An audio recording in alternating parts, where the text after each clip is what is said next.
इस काम रोग से अगर बचना है हमें, भगवान ने गीता के 3रे अध्याय के अंतिम श्लोक में बताया है, उसका सॉल्यूशन दिया है।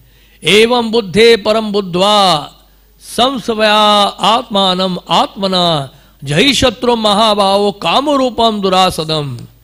तो पोल्यूटेड इंटेलिजेंस को कैसे ओवरकम करें, पोल्यूटेड इंटेलिजेंस को कैसे शुद्ध करें, पोल्यूटेड इंटेलिजेंस को कैसे प्यूरिफाई करें, भगवान कृष्ण ने इस श्लोक के माध्यम से हमें समझाया है।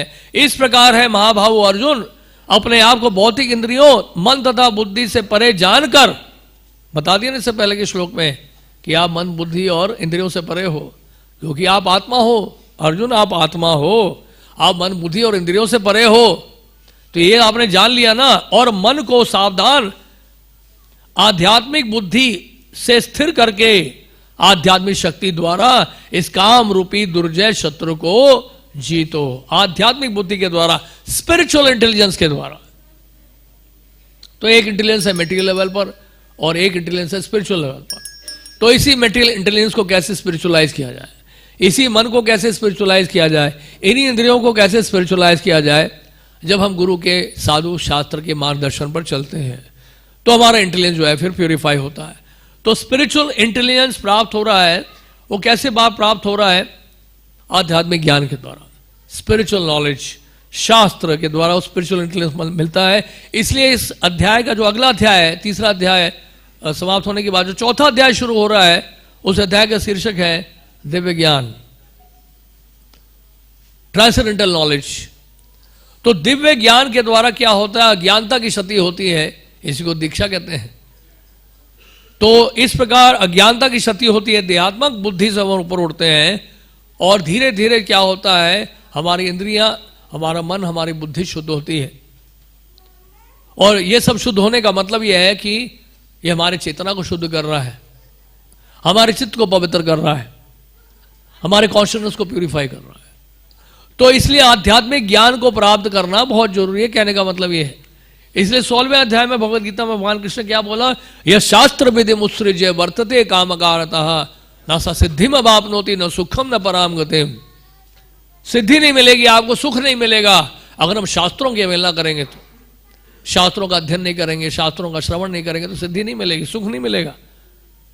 हर कोई व्यक्ति संसार में सुखी होना चाहता है। तो दूषित बुद्धि को शुद्ध करने के लिए हमें क्या करना है? इन शास्त्रों का अध्ययन करना है और लोगों तक ये शास्त्र पहुंचाने हैं ताकि उनकी बुद्धि भी शुद्ध हो। केवल अपनी बुद्धि की चिंता नहीं करनी है हमें, केवल हमें अपनी बुद्धि की चिंता नहीं करनी है, हमें क्या करना है? दूसरों तक ये शास्त्र पहुंचाने हैं ताकि उनकी भी बुद्धि शुद्ध हो। और बुद्धि जब शुद्ध होगी तो क्या होगा? प्रॉपर डायरेक्शन जब उनको मिलेगा तो वही समझेंगे वास्तव में जीवन का लक्ष्य क्या है। नहीं तो प्रहलाद महाराज क्या कह रहे हैं? ना अति विदु स्वार्थ गतिम ही विष्णु दुराशया बहिरर्थमानिनस। बुद्धि जिनकी शुद्ध नहीं है तो वो जानते ही नहीं वास्तव में स्वार्थ क्या है, असली स्वार्थ क्या है। तो प्रहलाद महाराज इसी तरह का एक श्लोक बोल रहे हैं भागवत में भी, एतद् द्वारो ही संसारो गुण कर्म निबंधनः अज्ञान मूलो पार्थोपि पुंसा स्वप्न इवार्पयते। दूषित बुद्धि के कारण मनुष्य को प्रकृति के गुणों के अधीन रहना पड़ता है। तो दूषित बुद्धि जो है हमें हमेशा गुणों के अधीन रखेगी और इसी कारण से हम लोग नहीं समझ पाएंगे कि हमारा वास्तव में किस में भला है और इस प्रकार वह भवबंधन में पड़ जाता है। इस संसार को जिसका कारण अज्ञान है उसी प्रकार अवांछित तथा नश्वर मानना चाहिए, जिस प्रकार स्वप्नावस्था में मनुष्य को झूठे ही कष्ट भोगना पड़ता है। तो दूषित बुद्धि का कारण क्या है? दूषित बुद्धि का कारण है भोगेश्वरे प्रसक्तानाम तया प्रतचेतसाम व्यवसायात्मिका बुद्धि समादो न विद्यते। तो भोग और ऐश्वर्य में आसक्ति हमारी बनी रहती है। जब तक इंद्र तृप्ति में जब तक आसक्ति बनी रहेगी हमारी बुद्धि शुद्ध नहीं होगी। इन इंद्रियों को जो है जब तक हम कृष्ण की सेवा में नहीं लगाएंगे तब तक हमारी इंद्रियां शुद्ध नहीं होगी। इसलिए तो नारायण जी कह रहे हैं सर्वोपाधि विनिर्मुक्तम तत्परत्वेन निर्मलम ऋषिकेन ऋषिकेश सेवनम भक्ति रुच्यते। तो भक्ति का मतलब क्या है कि भक्ति का प्रभाव क्या है? भक्ति का प्रभाव यह है कि हमारी एक तो इंद्रियां शुद्ध होती हैं और दूसरे हम लोग देहात्मक बुद्धि से ऊपर उठते हैं। तो अगर हम वास्तव में भक्ति कर रहे हैं तो ये दो परिणाम होना चाहिए उसका। प्रभुपाद जी कहते हैं, इंग्लिश में ट्रांसलेट किया प्रभुपाद ने, there are two side effects. Prabhupada की ट्रांसलेट क्या कर रहे हैं, there are two side effect. तो साइड इफेक्ट क्या है भक्ति करने का? एक तो हमारी इंद्रियां शुद्ध होंगी, और दूसरा क्या होगा, हम देहात्मक बुद्धि से ऊपर उठेंगे। अगर ये दोनों नहीं हो रहा है तो उसका मतलब कुछ गड़बड़ है, ठीक से भक्ति नहीं हो रही हमारी, इसका मतलब। तो इसलिए जो है उसके लिए क्या करना पड़ेगा, हमें इन इंद्रियों को शुद्ध करने के लिए क्या करना पड़ेगा, हमें उस तपस्या का मार्ग स्वीकार करना होगा जो वास्तव हम चाहते नहीं। तो तपस्या का मार्ग क्या है? तपो दिव्यम पुत्र का ये न सत्यम शुद्धेत यस्मात् ब्रह्म सौख्यम तो अनंतम। तो अनंत सुख की कैसे प्राप्त होगी? जब हम उस दिव्य तपस्या में लगेंगे। दिव्य तपस्या का मतलब है जो तपस्या जो गुरु और भगवान की प्रसन्नता के लिए किया जाता है, ऐसी तपस्या से भगवान प्रसन्न होते हैं, और वो तपस्या हमारी इंद्रियों को शुद्ध करता है, हमारी बुद्धि को शुद्ध करता है, हमारे मन को शुद्ध करता है। और ये सब जब शुद्ध होने लगता है तो क्या होगा, स्वाभाविक है कि हमारी चेतना भी शुद्ध होगी। तो इन इंद्रियों को लगाना बहुत जरूरी है, कर्म इंद्रियों को, ज्ञान इंद्रियों को, सबको लगाना है हमें। उसके लिए क्या है, थोड़ा सा एफर्ट डालना पड़ता है, चेष्टा करनी पड़ती है, प्रयास करना पड़ता है। तो इसलिए हम बोलते हैं ग्रंथों का वितरण करो, प्रसाद का वितरण करो, मंदिर की सफाई करो। तो इसमें क्या है, ये जो लोग सेवाएं जो करते हैं, मंदिर की सफाई करना, बर्तन साफ करना, ग्रंथों का वितरण करना, विग्रह की सेवा करना, तो इसमें क्या हो रहा है, इसमें हमारी जो ज्ञान इंद्रियां हैं, कर्म इंद्रियां हैं, सब कुछ लगा रहे हैं हम लोग, भगवान की सेवा में लगा रहे हैं। तो जब लगाएंगे तो क्या होगा, फिर हमारी इंद्रियां, और नहीं लगाएंगे तो हमारी इंद्रियां, हमारी बुद्धि वो अशुद्धि रहेगी, वो शुद्ध होगी नहीं, राइट। तो इंद्रियों को भगवान कृष्ण के संपर्क में लेके आना है, और सबसे उत्तम तरीका है शुद्ध करने का।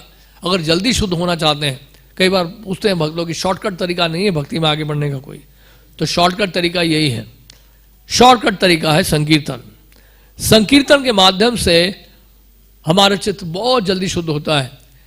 श्रील प्रभुपाद जी ने बताया 1975 शिकागो टेम्पल में कि जो विश्वामित्र मुनि को लाभ मिला 60,000 साल तपस्या करके, कितनी बार ब्रेक डाउन हुआ उनका, बहुत बार ब्रेक डाउन हो गया।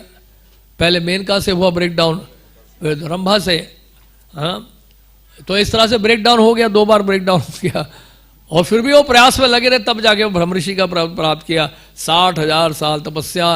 प्रभुपाद जी कहते हैं जो विश्वामित्र मुनि को लाभ मिला 60,000 साल तपस्या करके, आपको कलयुग में कुछ दिन के संकीर्तन से ही वो लाभ मिल जाता है।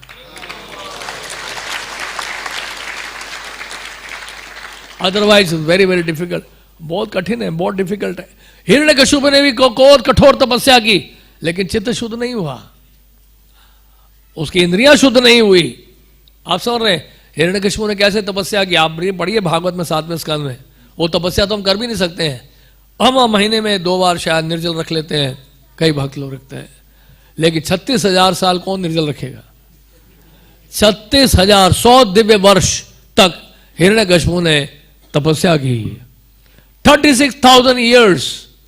और 36,000 साल तपस्या करने के बावजूद भी, ऑफ कोर्स तो भगवान की लीला है, लेकिन समझने के लिए एक्सटर्नली देखा जाए तो हिरण्यकश्यप 36,000 ईयर्स तपस्या करते रहे, उसके बाद भी शुद्ध नहीं हुई बुद्धि, उसके बाद भी अनुभूति नहीं हुई दासो अस्मि, ये अनुभूति नहीं हुई उनको। और क्या अनुभूति हुई कि मैं ही भगवान हूं। 36,000 साल तपस्या करने के बाद क्या हुआ, उनको क्या अनुभूति हो रही है? मैं भगवान। तो इसलिए तपस्या के पीछे हमारा भाव देखा जाता है कि वो अनुकूल है या प्रतिकूल है, भगवान की प्रसन्नता के लिए, गुरु की प्रसन्नता के लिए कर रहे हैं, या उसके पीछे कुछ और ही स्वार्थ छुपा हुआ है हिरण्यकश्यप की तरह, तो फिर क्या होगा, उसका रिजल्ट भी अलग मिलेगा। तो इसलिए रूप गोस्वामी कहते हैं, क्या बोलते हैं, अनुकूलेन कृष्णानुशीलनम भक्तिर उत्तमा। इसलिए हमारा जो इंटेंट है वो क्या होना चाहिए, अनुकूलेन कृष्णानुशीलनम। शीलनम का मतलब कल्टीवेशन, कृष्ण भावना अमृत का जो अनुशीलन है वो अनुकूल होना चाहिए, यानी कि कृष्ण की इच्छा के अनुसार, गुरु की इच्छा के अनुसार वो तपस्या जो है हमें शुद्ध करेगी। तो वो तपस्या क्या होनी चाहिए? दिव्य तपस्या, ट्रांसेंडेंटल ऑस्टेरिटी, तपो दिव्यम। तो ऐसी घोर तपस्या में हिरण्यकश्यप लगे, हिरण्याक्ष ने भी तपस्या की, दोनों को ही वरदान मिला है ब्रह्मा जी से। हिरण्याक्ष तो इतना वर्णन नहीं मिलता है कि क्या तपस्या की उन्होंने, लेकिन उनको भी मिला वरदान उसी तरह का। ब्रह्मा जी ने उनको भी दिया था अमर होने का वरदान, हिरण्याक्ष को, हिरण्यकशिपु दोनों को। 36,000 वर्ष तक देखिए कठोर तपस्या। कोई सोच सकता है टोटली निर्जल, एक ही जगह पे खड़े होके, और उसके बावजूद भी वो शुद्ध नहीं हुए। तो पोल्यूटेड इंटेलिजेंस को प्यूरिफाई करना है तो हमें क्या करना पड़ेगा? हमें इस दिव्य ज्ञान का आश्रय लेना पड़ेगा। और वो 36,000 साल तपस्या कर रहे हैं या कुछ वर्षों के लिए भक्त संकीर्तन में लगे हैं, अगर गंभीरता से, वो उससे ज्यादा शुद्ध हो जाएंगे।